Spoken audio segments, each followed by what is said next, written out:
las crisis más grandes en la historia de la humanidad, siempre han venido años del mayor desarrollo tecnológico, del mayor crecimiento. ¿Y por qué? Porque después de los problemas, la humanidad siempre ha sabido encontrar grandes oportunidades, ¿no? Bienvenidos a un nuevo episodio del podcast Marcando el Agro con Oltec. Yo soy Daniela Puente y en esta serie buscamos compartir los conocimientos, experiencias y perspectivas sobre el futuro de nuestra industria de la mano de expertos de Oltec y otras compañías. En esta ocasión, nuestro invitado especial es Omar Cerón. Omar es ingeniero zootecnista con especialización con gestión de calidad y operaciones y actualmente se desempeña como gerente de ventas para Oltec Perú, con quien vamos a conversar hoy sobre los factores a considerar para una producción de cerdos más eficiente y rentable. Buenos días, Omar, ¿cómo estás? Bienvenido y gracias por estar hoy con nosotros. Hola Daniela, ¿qué tal? ¿Qué tal? Muy bien todo por acá y muy contento de poder compartir de repente algunas experiencias con todos ustedes, ¿no? Muy bien, Omar, entremos en materia. Cuéntame cómo ha ido evolucionando el mercado de producción de cerdos en Perú con respecto a sus vecinos en América del Sur en los últimos años. Bueno, en la última década, al igual que en Perú, creo, en países vecinos como México, Colombia y Brasil han mostrado un crecimiento franco y sostenido en su producción, ¿no? Y en el consumo per cápita de carne de cerdo. En los últimos años, el crecimiento ha sido de alrededor de 4.5% en Perú. Pero hay países como Colombia, por ejemplo, que han tenido un crecimiento cercano al 10% anual, por algunos datos que he podido revisar, y ellos tienen un promedio de 200.000 hembras tecnificadas, ¿no? En el caso de Perú, se podría decir que todavía hay un bastante pan por rebanar, por decir algo así, porque tenemos 75.000 hembras tecnificadas, que es un número, es el menor número comparado con los vecinos de América del Sur, ¿no? Chile tiene 185.000 hembras alrededor, Colombia 200.000, como ya lo dijimos, Argentina cerca de 400.000 hembras. De repente una particularidad de Perú es que nosotros producimos específicamente para el mercado interno. Bueno, varios países también producen para el mercado interno, pero todavía no exportamos y también hay una brecha de consumo de cerdo que está por seguir creciendo, ¿no? ¿Y a qué crees que se debe este franco crecimiento que mencionas? Esto tiene varios factores de explicación. En primer lugar, hay que tener en cuenta que la carne de cerdo es una carne de altísimo valor proteico y la calidad de la proteína es muy buena. Y cuando analizamos el desarrollo de diferentes sociedades, vamos a ver que conforme estas sociedades van desarrollando su economía, y eso se traduce en mayor ingreso per cápita, ¿no? O sea, cada familia va a tener mayor ingreso anual o como se mida, ellos van a poder optar a tener alimentos de mejor calidad y el cerdo es uno de estos alimentos, ¿no? Entonces, siempre vamos a ver que el desarrollo de una economía va a ir de la mano con el desarrollo del consumo de cerdo. Es algo muy, o sea, son gráficas que siempre crecen juntas.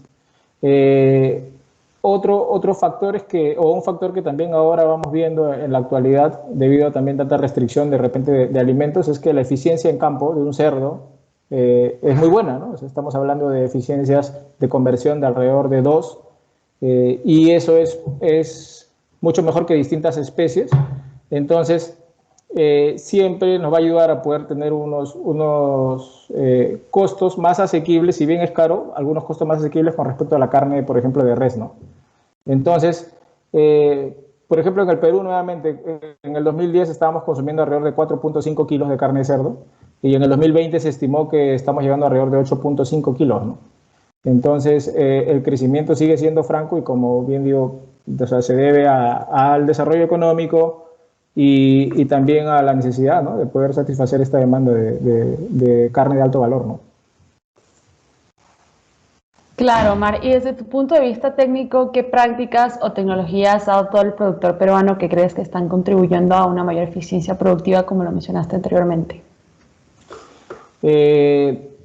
Son varios las prácticas o las tecnologías. Yo creo que el productor peruano y en Latinoamérica en general está aprendiendo muy bien a producir carne, ya sea en aves y en cerdos. Y en cerdos hay un foco principal que son las etapas más delicadas, ¿no? La recría y la maternidad, por ejemplo. Ya se tiene claro que invertir en este tipo, en el alimento que va para estas etapas, no se debe enfocar solamente en el costo del alimento, sino en la respuesta productiva, ¿no? O sea, yo puedo decidir invertir unos dólares más en estos alimentos enfocado en tener mejores parámetros, tanto de la maternidad como mejor peso, por ejemplo, en la recría. Ya en el engorde, en el crecimiento, el equilibrio o el análisis podría ser un poco diferente porque ya es un animal más logrado, ¿no? Que va a tener mejor respuesta. Eh, Otro punto claro es que cada vez conocemos mejor lo que sucede dentro del animal y sobre todo también en la cerda y en el lechón. El conocimiento de la microbiota cada vez se va haciendo más importante, ¿no? O sea, el uso, esto nos va a ayudar, conocerlo muy bien, nos va a ayudar a tener las estrategias claras para los programas de salud intestinal, por ejemplo, ¿no? ¿Y cómo ves el futuro de la producción porcina y qué desafíos son los más relevantes actualmente? Bueno, siempre hay que ver el futuro con los ojos de la abundancia, decimos en Oltec, ¿no? Yo creo que el futuro es positivo, eh, porque en nuestro país continuamos creciendo económicamente. Si bien ha habido un golpe muy fuerte con la pandemia, y eso ha sido a nivel mundial, las cuarentenas han generado crisis económicas y unos frenos que nosotros no se tenía programado. Eh, pero yo creo que después de esto vamos a salir con más fuerza. Sin embargo, vamos a tener nuevamente desafíos debido al crecimiento que vamos a necesitar desarrollar, ¿no? Tenemos que cerrar varias brechas tecnológicas, sanitarias, por ejemplo, para poder ser más eficiente. En Perú, por ejemplo, tenemos retos sanitarios muy fuertes, tenemos zonas con altas densidades poblacionales que se prestan o que generan que confluyen para poder tener problemas sanitarios nuevamente, ¿no? Entonces, hay un uso de programas antibióticos en algunos casos para responder a estos problemas sanitarios cuando hay, eh, pero muchas veces no son necesariamente la solución del problema, ¿no? O sea, hay que ir más allá. Hay que implementar, por lo general, un programa de sanidad muy elaborado, ¿no? Serologías, acciones preventivas, tratamientos puntuales muy enfocados a ayudar a reducir la resistencia bacteriana, por ejemplo, ¿no? Otro desafío importante que en algunos países se está tomando y que Perú yo creo que ya está empezando también a desarrollar es la asociatividad de los productores. Si bien hay ya gremios o hay asociaciones consolidadas, eh, todos tenemos objetivos comunes. Entonces, la pandemia también ha hecho que esta necesidad se vea de manera más clara, ¿no? O sea, mientras si la asociatividad de los productores va a lograr que se tomen decisiones en conjunto, negociaciones o acciones en conjunto de la industria que van a ayudar a crecer aún más rápido la industria, ¿no? Y por otro lado, partiendo de lo que mencionabas anteriormente en cuanto al futuro positivo o abundante, cuando hablamos específicamente de las fases de crecimiento del cerdo, ¿en dónde ves que hay mayores oportunidades de mejora que apuntan hacia un crecimiento positivo de la industria? Bueno, en mi experiencia y en algunos estudios que hemos realizado en Oltec sabemos que todas las etapas son críticas, pero nuevamente, bueno, no debemos bajar la guardia en ninguna de las etapas, pero donde se debe redoblar de repente los cuidados y el enfoque son en las áreas de reproducción y recría, ¿no? La reproducción me marca el paso de cuál va a ser mi oferta al mercado, o sea, de ahí es donde saco las unidades de cerdos. Y la recría es la etapa crítica porque ahí es donde el animal es más sensible, ¿no? Entonces, sin la reproducción, sin unos buenos parámetros reproductivos, no voy a tener suficientes lechones y obviamente sin unos buenos lechones viables no voy a tener suficiente carne de cerdo para ofrecer al mercado, ¿no? Entonces, yo puedo aumentar, por ejemplo, mi producción, no necesariamente poniendo más cerdas. O sea, no necesariamente crecer de 1000 cerdas a 1100 cerdas va a hacer que aumente yo mi producción. Si no puedo puedo generar hembras más productivas, ¿no? O sea, lograr los parámetros mundiales que ya se van conociendo o el techo de la genética para poder lograr estos parámetros reproductivos muy buenos, ¿no?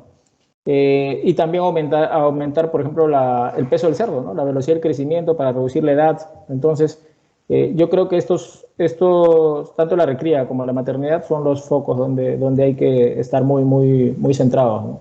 Y no bajar la guardia. Ok, y en la recría, ¿a qué factores debemos prestar atención?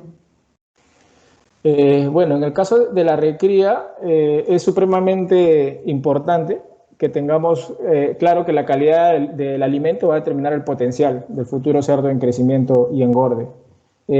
Sabemos que 1 kilo más al día 70 puede significar de 2 a 4 kilos más de cerdo al mercado. Y esto no es solamente asegurarse de la cantidad del alimento que va a consumir, o sea, el presupuesto, ¿no?, que debo darle al lechón en las etapas iniciales, sino también de la calidad. O sea, yo creo que es aún más importante la calidad que la cantidad, ¿no? ¿Y por qué? Porque en este momento en la requería estamos desarrollando el tracto gastrointestinal del cerdo. O sea, estamos preparando el tracto que va a ser el órgano que va a absorber todos los nutrientes para un cerdo que va a necesitar una velocidad de crecimiento muy alta.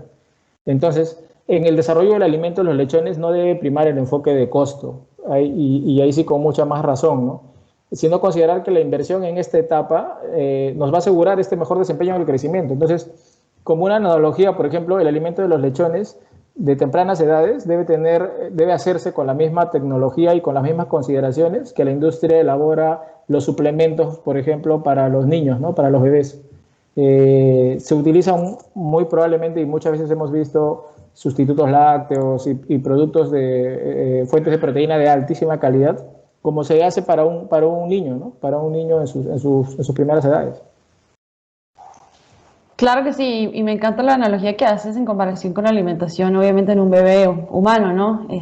Como vemos actualmente, muchos de los problemas que tiene el ser, ya la persona en edad adulta se debe a la mala alimentación o al poco cuidado, al estilo Totalmente. de Ajá. vida que tuvo, obviamente, en su edad temprana o en su niñez. Así Entonces, es. bueno, aquí partiendo un poco ya cuando hablamos de las hembras reproductoras, ¿qué puntos más relevantes consideras que se deben tener en cuenta en la nutrición y la alimentación? El enfoque en la nutrición de la hembra no debe partir desde el día 0 de gestación o desde el día 1 de gestación, sino debe venir desde fases aún más tempranas, igual como hablamos de los lechones, ¿no? Es decir, el enfoque de nutrición y de alimentación en la hembra de reemplazo se le llama, o sea, desde que está en fase de crecimiento, ya nos va a determinar cuál va a ser el resultado o el desempeño de la hembra ya reproductora, ¿no?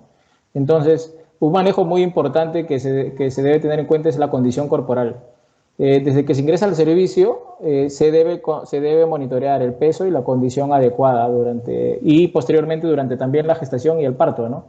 Este manejo adecuado de la condición corporal en la marrana gestante nos va a llevar a un adecuado consumo y a una adecuada productividad dentro de la maternidad. Hay diversos métodos de evaluación de condición corporal, hay algunos que son cuantitativos. El método más usado y clásico es un método objetivo, ¿no?, donde yo evalúo y pongo una puntuación a las marranas, ¿no?, 2, 3, 4, dependiendo de cómo vea su condición. Sin embargo, yo creo que es bueno apoyarse de herramientas que ya hay en el mercado que son más objetivas, que me van a ayudar a poder tener un número objetivo, y yo les digo a veces a ajustar el ojo, ¿no?, del evaluador cada cierto tiempo, ¿no? Y también el tema de manejar algunas dietas definidas para cada etapa, ¿no? En la gestación, por ejemplo, cada vez se usa más una dieta de gestación 1 y de gestación 2, porque el requerimiento de la hembra de 0 a 90 días es muy diferente al requerimiento de la hembra de 90 hasta el parto. En algunos casos se hacen ajustes en la cantidad del alimento, pero muchas veces hay proporciones que hay que modificar. Entonces, yo creo que lo más viable es manejar 2 dietas, ¿no? ¿Y cuál es el papel de la microbiota intestinal en las edades tempranas del cerdo? El cuidado de la microbiota en el cerdo es un punto que debe tomarse en cuenta y que cada vez se toma en cuenta felizmente. Y debe tomarse en cuenta no solo en el lechón, sino desde la marrana. Porque hay que considerar que 21 días o 28 o 24 días durante la lactación, el lechón está interactuando con la madre directamente, ¿no? O sea, comparten el mismo ambiente. Y al compartir el mismo ambiente van a compartir también la misma microbiota, porque el lechón no solo va a obtener el calostro los primeros días y la leche los siguientes días, sino que también va a estar expuesto a las excretas de la madre muy probablemente, y estas excretas tienen una carga bacteriana, ¿no? Entonces, es importante que en la medida que nosotros garanticemos una microbiota equilibrada en la reproductora, vamos a poder darle un medio adecuado y un medio sanitario adecuado para el desarrollo del lechón. Esto es súper, súper importante, ¿no? Y con respecto a la microbiota, ¿cuáles son los riesgos que debemos controlar en la maternidad para evitar desafíos sanitarios en los lechones? Bueno, En cuanto a microorganismos, ya tenemos identificado muchas veces los microorganismos que nos generan problemas en la maternidad, ¿no? Un coli, un clostridio, una salmonela en un caso ya más crítico, por ejemplo, y también la carga de estos microorganismos patógenos. Sin embargo, muchas veces no logramos hacer estas mediciones, ¿no? Ahora, estas cargas pueden deberse a diferentes factores, errores en la limpieza, en la desinfección de ambientes, en el mismo alimento, en el agua, por ejemplo. Entonces, es necesario controlar todos estos factores, medirlos para garantizar un adecuado ambiente de crecimiento del lechón nuevamente, ¿no? Los lechones nuevamente están en mucho aprendizaje, son muy curiosos y nuevamente quiero centrar esta idea de que ellos están muy expuestos a las excretas de la madre, ¿no? Entonces, eh, siempre es bueno analizar todos estos factores. El agua nuevamente es muy importante. Una hembra puede comer, por cada kilo de alimento podría estar comiendo de 2.5 a 3, o tomando, mejor dicho, de 2.5 a 3 litros de agua por cada kilo de alimento que consume. Entonces, si lo que más ingiere es agua, hay que controlar también qué características tiene el agua, ¿no?, que le estamos dando. La idea es que cumpla con todos los parámetros microbiológicos y químicos también, ¿no? Omar, y cuéntame cómo Oltec está contribuyendo al productor a hacer frente a estos desafíos. Bueno, en Goltec tenemos un enfoque muy claro, ¿no? Y está alineado a lo que creemos, a lo que nos mueve, yo le digo, que es trabajar juntos para construir un planeta de abundancia. Y eso lo vamos a lograr siempre con un uso de tecnologías que no solo nos demuestren su eficacia, o sea, que no solo cumplan para lo que nosotros las hemos diseñado, sino que también trabajen naturalmente sobre el organismo, ¿no? Y al hacer esto minimicen el impacto sobre el medio ambiente. Otro pilar también es trabajar de manera técnica sobre el abordaje de los riesgos microbiológicos en la producción, es apoyar a los clientes con herramientas técnicas que los ayuden a hacer estos diagnósticos, ¿no? También trabajar con laboratorios, apoyarnos de distinta manera para poder hacer un diagnóstico integral con el cliente, ¿no? Por ejemplo, Biligen, que es una tecnología que se ha desarrollado en Oltec, que está enfocada en no solo reducir la carga bacteriana patogénica en el tracto gastrointestinal del cerdo a sus diferentes edades y sus diferentes etapas, sino también nos va a ayudar a contribuir al crecimiento de la microbiota benéfica. Entonces, nuestro objetivo controlando este factor, es poder garantizar un equilibrio natural en el tracto del cerdo, independientemente nuevamente de la etapa productiva, ¿no? Esto va a contribuir siempre a mejorar la performance de los animales. Una mejor microbiota va a generar una mejor integridad intestinal y por lo tanto una mejor absorción, ¿no? ¿Y qué características tiene esta tecnología Biligen en su composición que garantiza esta eficiencia? Bueno, Biligen es una tecnología patentada por Oltec, o sea, es única. Ha logrado unificar y lograr garantizar un trabajo sinérgico de 3 principios activos, ¿no?, que ya tienen una eficacia probada también, ¿no? Las paredes de levaduras, sabemos que Oltec es referente mundial en el trabajo con levaduras. Una fuente de zinc orgánico, o sea, de minerales orgánicos, donde Oltec también es líder en la producción de minerales orgánicos de altísima calidad, y fuentes de ácido butírico, ¿no? Si bien hay ensayos y evidencia del trabajo independiente de cada uno de estos principios activos, Oltec ha logrado encontrar ese punto de equilibrio para lograr la mejor respuesta sinérgica con estos principios, ¿no? ¿Y Biligen puede contribuir a reducir o a dejar de usar antibióticos promotores de crecimiento en la producción de hoy en día? Esa es una muy buena pregunta, porque dependiendo de los factores que tengamos y la realidad de cada cliente, pueden realizarse abordajes distintos. Por eso es bueno situarnos en el contexto de cada productor, ¿no?, en los retos que tenga, nuevamente, o sea, hacer un diagnóstico adecuado del problema y cómo lo podemos abordar, ¿no? Por ejemplo, tuvimos una experiencia hace poco con un productor, identificamos un reto de resistencia bacteriana en la granja, porque hay diferentes antibióticos que generalmente se pueden usar en algunas etapas específicas, ¿no? Hay un periodo de retiro determinado en el engorde antes de salir al mercado, pero como tratamiento se pueden utilizar en algunas etapas, ¿no? A veces se puede empezar a generar una resistencia dentro de la granja. Entonces lo que hicimos fue apoyarnos en un laboratorio, poder hacer un diagnóstico de resistencia, identificar estas bacterias resistentes y utilizar Biligen como también un apoyo para poder ver si podemos, si Billigen contribuye a reducir la carga bacteriana justamente de estos microorganismos resistentes, ¿no? Y efectivamente encontramos en el laboratorio resultados positivos y alentadores de reducción muy fuerte de la carga bacteriana. Y al tener ese apoyo in vitro dijimos, vamos a hacerlo ahora en granja, ¿no? Entonces, si evaluamos en granja, para eso nos apoyamos, hicimos algo muy curioso, se podría decir. Identificamos marranas específicas a las cuales les hicimos un muestreo inicial para determinar la carga bacteriana, no solo patogénica, sino también benéfica, Lactobacillus bifidobacterium, por ejemplo. Después de cuantificar eso, iniciamos el tratamiento con una dosis que determinamos también apoyados en el laboratorio. Y después de 20 días, fueron 20 días, tomamos nuevamente una muestra y vimos cuál era la foto después, ¿no? Para eso mantuvimos el mismo tipo de alimento para que no haya ningún factor de cambio sobre la microbiota y encontramos diferencias muy, muy marcadas, una reducción muy marcada de coli, de Clostridium y un aumento significativo, yo diría dramático, de Lactobacillus y Bifidobacterium. Logramos esto que estábamos buscando, que es lograr un equilibrio en la microbiota de la hembra, ¿no? Entonces, eso fue muy, muy claro, esos resultados fueron muy, muy contundentes, ¿no? Bastante interesante, Omar. ¿Y cómo se puede explicar la eficacia de Billigen dentro del tracto gastrointestinal del cerdo? Bueno, la respuesta está en sus principios activos, ¿no? Las paredes de levadura seleccionadas y desarrolladas en base a investigación continua van a permitir van a lograr limitar el crecimiento de las bacterias como Coli Clostridium, por ejemplo, que son las bacterias que generalmente tienen, Salmonella también, ¿no? Que tienen fimbrias, ¿no? Las bacterias patogénicas. Y no solo es efectiva, sino también es específica. O sea, ataca solamente a las bacterias patogénicas que tienen fimbrias, ¿no? Ahora, también con respecto al zinc, hay muchos estudios sobre la acción del zinc, sobre la integridad de los enterocitos, ¿no? De las uniones estrechas de los enterocitos. Y aún más se garantiza con una fuente orgánica, ¿no? Porque es completamente absorbible.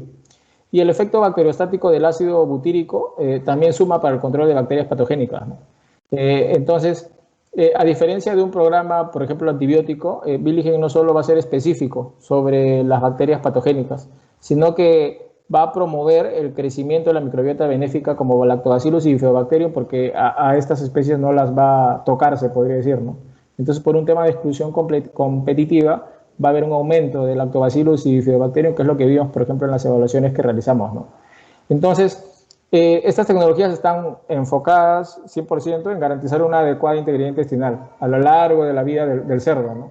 Ya sea en las reproductoras para mejorar su productividad, en el lechón de recría para mejorar este peso que buscamos siempre a la bajada, o en el crecimiento y en el engorde también, ¿no? Para maximizar la absorción o reducir estos efectos de las altas densidades, por ejemplo, donde generalmente puede haber también carga bacteriana, ¿no?